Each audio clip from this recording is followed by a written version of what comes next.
It's not a secret that email marketing is one of the best and most profitable ways to scale your e-commerce brand. And in this video, I'm gonna show you top 4 flows that are gonna print millionaires in 2025.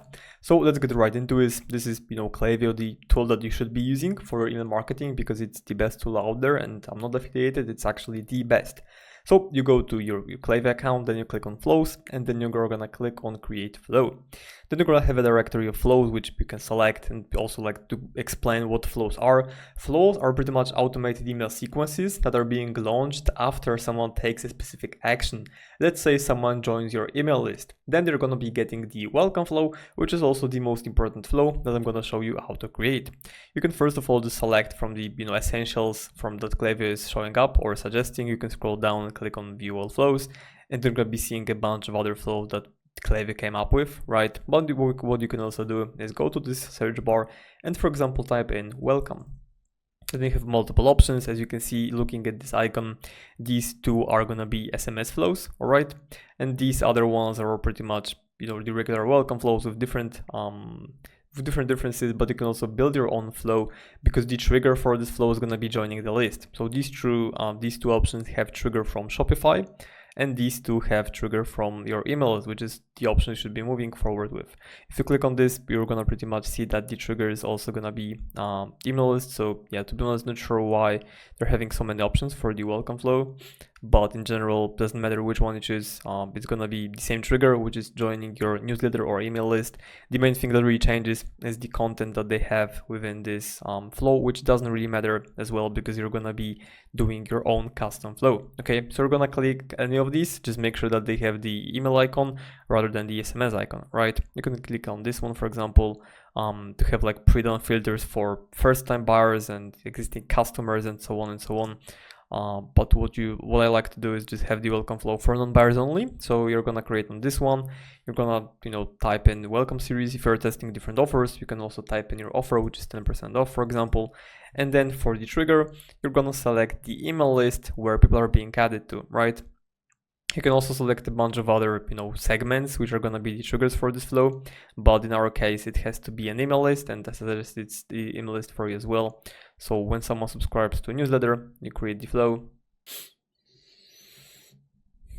Okay, so now you have the flow created. You can see the triggers here. So add it to list, newsletter. Make sure once you're doing it that your email list has a single opt-in turned on. If you have a double opt-in, you're gonna be missing out on a lot of potential subscribers just because you have this turned on. So make sure that it's a single opt-in. Unless you're having huge problems with deliverability, then I wouldn't really suggest it. But other than that, make sure it's single opt-in. Now we want to play with profile filters a little bit. So what I personally like to do is add a filter for the entire flow, which is placed order 0 times since starting this flow. This will make sure that, for example, if someone received email number 1, but then they bought from this flow, from this email, they won't be getting emails 2 and 3. If you wouldn't have this filter and they bought from email number 1, they would still be getting emails 2 and 3, which doesn't really make sense. So this is the first filter. Then what I also like to do is remove bounces. So I'm adding what someone has done, bounced email 0 times, overall time. That's what I like to do. If you're like, I'm very strict with this. If you want to be like more, conservative, you can do is at most 2 overall time, right? But I like to do 0 times overall time. And then I like to add one more filter, which is which pretty much excludes people who bought from you or subscribed to your email list through checkout. So checkout started 0 times in the last 1 day. I'm doing it mainly because when someone is checking out for your store, they have the box where they can check off and then they're gonna join your email list. But what it would do is it would be sending the welcome flow and the abandon checkout flow simultaneously, which don't really make sense. So I like to exclude those people, and then it's just making sure that people who subscribe for checkout won't be getting the welcome flow, but instead, if they don't purchase, they will be getting the abandon checkout flow, which is better because it's tailored specifically for people who abandon their checkout. Okay, so this is pretty much it for the filters. Then you can obviously play with the email designs yourself. You can check out my other video showing you how to do the proper welcome flow and what's the structure. But overall, we like to have at least 5 emails in the welcome flow. And for the time delay, we like to make it either 1 or 2 days between each email, where we're pretty much always testing which one works better. Aside from this, make sure you turn this off. So you don't want to be having smart sending turned on, and then you want to turn on UTM tracking. Unfortunately, you need to do it for all of your emails manually, but that's the way to do it. Alternatively, you can delete all of those emails and clone this one and keep changing it over and over again. You can also change the subject line, preview text, and sender's name over there. So if you want to do it, make sure you do it, because you pretty much have to make sure that your open rates are pretty high, and so on and so on. And one more thing that I like to do for the welcome flow is tag anyone who joins it, right? So we would have profile property update. You would drag this here, create new property. We call it in welcome flow, right, or welcome flow or whatever, and then we make it true, right? Make sure it's boolean and then it's true. We want to have it for anyone that joins the flow, just to tag them, and then we create segment that is telling us, okay, these people are in the welcome flow, so we shouldn't be targeting them with campaigns, because otherwise they might be getting too many emails.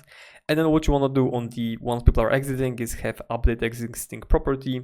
Then you're gonna unfortunately need to search it in the welcome flow, and then it's gonna be false, right? And then you're gonna click on save, and that's pretty much it. Make sure that once the flow is ready to go, you make it live, and then you're good to go. So this was the first flow that you need to set up for your ecom brand. Now let's move on to the other one. So the other flow will be abandoned checkout flow, and you're creating it pretty much the same way. So you click on create the flow, and then you can type in, you need to type in abandoned cart for abandoned cart, but it's gonna still show you abandoned checkout flow, if you know what I mean. This is where you're seeing this. So when you type in cart, it technically says abandoned cart reminder, but it says standard, but over there it says added to cart trigger. So actually this covers the third flow as well, because the other, aside from the welcome flow, the other two flows that you need to have is abandoned cart and checkout. But a lot of people have a misunderstanding about them, because when they say, oh yeah, we have abandoned cart flow, what they really mean is that they have abandoned checkout flow, which are two separate flows based on the trigger, right? So that's why you need to have both of these, because otherwise you'll be missing out on tons of sales. So even if you type in cart and you click on the first option, if you look at the trigger is still checkout started. That's why I said that if you want to set up on checkout flow, you need to type in cart, because yeah, it is a little bit misguiding, but this is the way it is. If you want to set up on cart flow, on the other hand, you're doing it the same way. So you type in cart and then you click on this one, which says added to cart trigger. Okay. You also need to make sure that you have, all of your settings done the right way. Because for example, in this case, this is the trigger that we added manually, which is the old way of doing it, because Klaviyo rolled out an update where they have their own metric, which is way more accurate. That's why you need to be using their metric where it says Shopify added to cart trigger. Once you click this, you're gonna see this Shopify icon, and then it says added to cart, and this is the exact flow that you want to set up. But let's start with the abandoned checkout flow. I also want to show you some filters and whatnot. So we click on this, make sure that you change the name to abandoned checkout so it reflects the trigger that we're using for this flow specifically, and then we create the flow. Once again, it's always gonna take some time to actually create the flow. Okay, but now that you have it, you can obviously send SMS in this flow as well. Same goes for the welcome flow, but personally, I prefer to have these separately. So I like to have the email flow and SMS flows separately, even if I'm using Klaviyo for both. So we want to delete the yes path, and then we're going to have only emails over there. And then we're going to start with the same thing, which is placed order. Okay, so for this flow, the filters are fine. What I personally like to do is play with this part a little bit. So sometimes I'm gonna do, placed has not been this flow in the last 5 days, if you wanna be more aggressive. But if you wanna stay conservative, 7 days is fine as well. And then you're gonna pretty much do the same thing as you would do for the welcome flow, which is editing your subject line in preview text, with the important thing that you can actually have dynamic checkout, or not a dynamic checkout, but dynamic section over there. So what it does is it pulls up the data from your Shopify store, and it shows customers the exact products that they had in their cart. That's why using it is so powerful. And usually if you're doing it, you want to do it above default, right? So pretty much this part over here would be above default. You want to have it as high as possible. So what you want to do is move all of those elements into one section. So we can drag and drop them, and then after you do it, you're going to have the empty section, which you can just delete, right? It's as simple as that.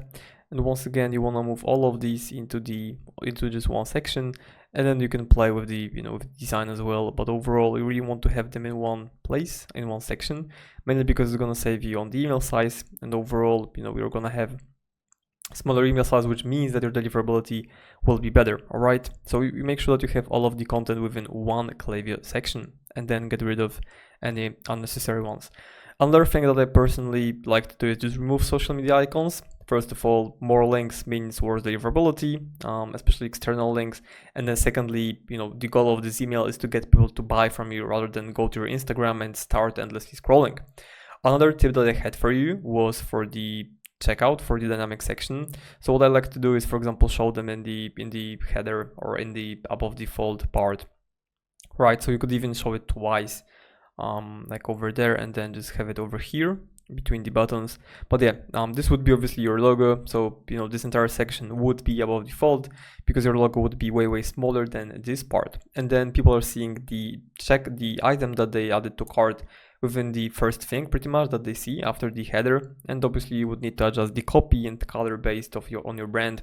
But this is what I would do, and make sure that you're using dynamic sections.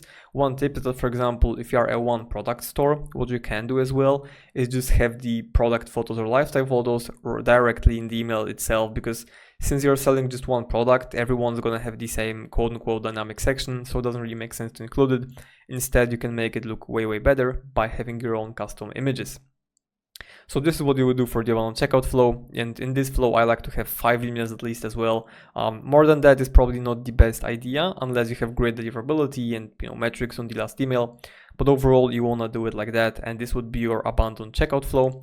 For the abandoned cart flow, we usually use the same structure, with the main difference being different trigger obviously, but then also different filters. So you'd go and type in cart, but instead you would select the added to cart event. Make sure that it has the Shopify icon, you name the flow properly as well, and then you click on create the flow. The same thing over here, so I personally prefer to keep the SMS and email flows separately, just for reading the data, and you have these. And now important thing here is checking out the filters, right? So make sure that you have checkout started 0 times since starting this flow, placed order started 0 times since starting this flow, and then same thing here for the how long someone has not been in the flow. So 7 days is default, which is fine, but you can also have 10 days or 15 days if you want to play it safe, right? And personally what I like to do in terms of filters here as well is just adding added to cart 0 times since in like 1 day or something like this. So we have 2 metrics. Like here, for example, if you have the old metric from Shopify, you would need to add it here as well, and add it to cart 0 times in at least in the last let's say 2 days as well. But then we've seen cases where those filters would go crazy and people would be getting abandoned cart flow for every single product they have added to cart, even though we had this filter which has not been in the flow. So what I like to do as well is add it to cart 0 times since starting this flow. Okay, and then you're making sure that if someone added like 5 or 10 products to the cart, they won't be getting this flow for every single product they have added to cart. Once you make all of these changes, make sure you hit on save, and in terms of the content, you would pretty much implement the same thing as for your abandoned checkout flow. So we've covered the 3 most important flows. Now it's time for the last one, which is going to be a customer thank you flow or post-purchase flow. The important thing here is that for many brands, this flow won't be generating so many sales as, for example, the welcome flow or abandoned cart at checkout, but it will be generating them not in a direct way. What I mean by that is that if you have a customer and you take care of them the right way, which is making sure they're happy with the purchase, they know how to use the product, and they know about your brand, they're learning about everything you do, how you do things, and so on, you're gonna build loyal customers that will come back to you no matter what. This may not be directly attributed in the email sales or in the Klaviyo dashboard, but overall you should be seeing higher return rate based on this flow, mainly because people know how to use the product, they will be getting the results as they know how to use it, so they'll be coming back to buy more stuff from you. This is very important. I like to include 1 to 2 cross-sell emails here as well, just purely for the sales reasons. This is also a great way to sell people more after they bought from you initially.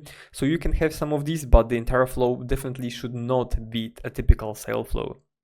So you can type in customer thank you right there as well, right? It says you also have customer win back flows, but this is a topic for another video. This would be a customer thank you flow, which is being triggered after someone places an order. I also tend to call this flow post purchase. To be honest, I use both of the names, which is customer thank you or post purchase. They are pretty much the same thing, and the naming doesn't matter. So you can create the flow, and then Klaviyo simultaneously, automatically adds the split, which makes a lot of sense because you want to target first-time buyers and repeat buyers a little bit differently. For first-time buyers, you really want to put huge emphasis on educating them, making sure that they know more about your brand, making sure that they know how to use the product, they follow you on social media, and so on and so on. But for repeat buyers, what you want to do is pretty much a similar thing, which is making sure they feel appreciated, that they bought from you again and again and again. You want to show this like, hey, we appreciate you buying from us and trusting us. But then you also want to collect reviews from them, because if they're buying from you multiple times, it means that they like the product and they're getting the results. So that's the one thing. And then the other one is cross-selling them more. Since they're familiar with your brand and everything you do and they like it, try upselling or cross-selling them complementary products. If, for example, you sell cosmetics or supplements and they are buying one-time products, try and upsell them to the subscription, right? That's going to be better for you because you're going to have monthly recurring revenue every single month.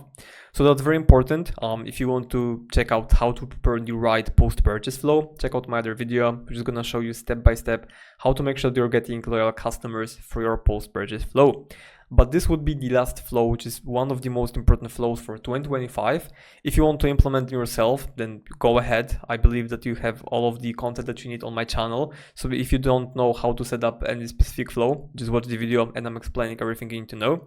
But if you're looking for someone to do it for you and fully manage your email marketing, there's going to be a link below this video, which you can click and have a call with me where we're gonna pretty much chat briefly about your brand, and if you're a good fit to work together, I'm gonna let you know how we can fully manage your email marketing for you with guaranteed results. So that's pretty much it. If you wanna learn even more about email marketing and e-commerce in general, make sure to join my email list where you're gonna get 102-page guides once you sign up. Join it now, but other than that, see you soon. Take care.